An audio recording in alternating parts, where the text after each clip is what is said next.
Hi అండి. ఇదొచ్చేసి మేము అమ్మ వాళ్ళ ఇంటికెళ్ళినప్పుడనమాట. ఇక ఇదొచ్చేసి దోసల పిండి ఎక్కువ పట్టి ఉంచుతుందనమాట. 2 డేస్‌కి అలా సరిపోయేటట్లు. సో, అలాగే ఇక్కడ దేవుడికి కూడా పెడతారు కదా! దోసలు, గారెలు అవన్నీ అయితే చేసేసింది. ఇక నెక్స్ట్ వచ్చేసి ఇక్కడ మటన్ లివరు ఫ్రై చేయాలి. ఇప్పుడే ఫ్రిడ్జ్‌లోంచి తీసైతే బయటైతే పెట్టేసింది.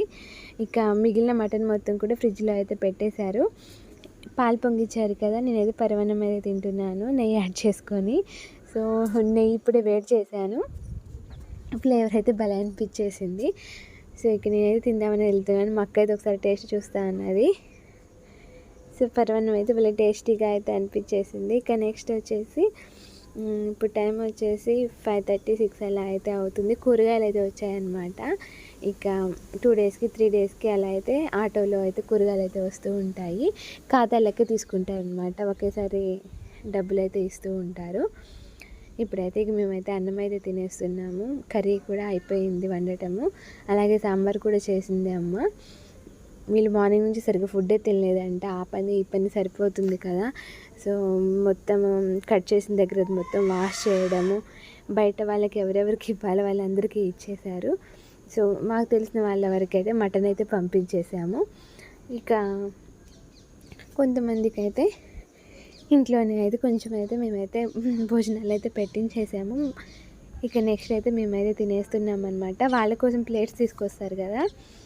ఇక వాటిలోనే మేము తింటామని అయితే చెప్పాము. ఎందుకంటే మళ్ళీ మార్నింగ్ లేచి మళ్ళీ పని చేసుకోవాల్సి వస్తుంది అమ్మ.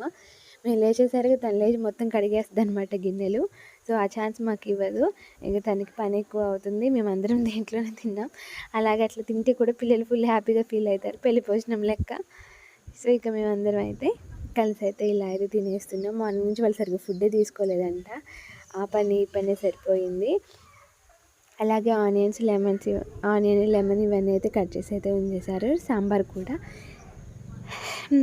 కూడా టేస్ట్ అయితే చాలా అంటే చాలా బాగా అనిపించేసింది. నేను, అమ్మ, నాన్న, అక్క, పిల్లలు మేమందరం అయితే కూర్చొని అయితే తింటాం. నేనైతే మంచం మీద కూర్చొని తింటున్నాను. సో, కింద కూర్చోడానికి రాదు కదా! సో, ఇప్పుడు వచ్చేసి 6 మంత్. ఇంకా నేనైతే బెడ్ మీద అయితే తినేస్తున్నాను. కర్రీ అయితే చాలా అంటే చాలా టేస్టీగా అయితే వచ్చేసింది. సో, ఈరోజు వీడియో వచ్చేసి ఇది. మీకు నచ్చితే లైక్ చేయండి. బాగా నచ్చితే సబ్స్క్రైబ్ చేయండి. Thank you for watching. By by.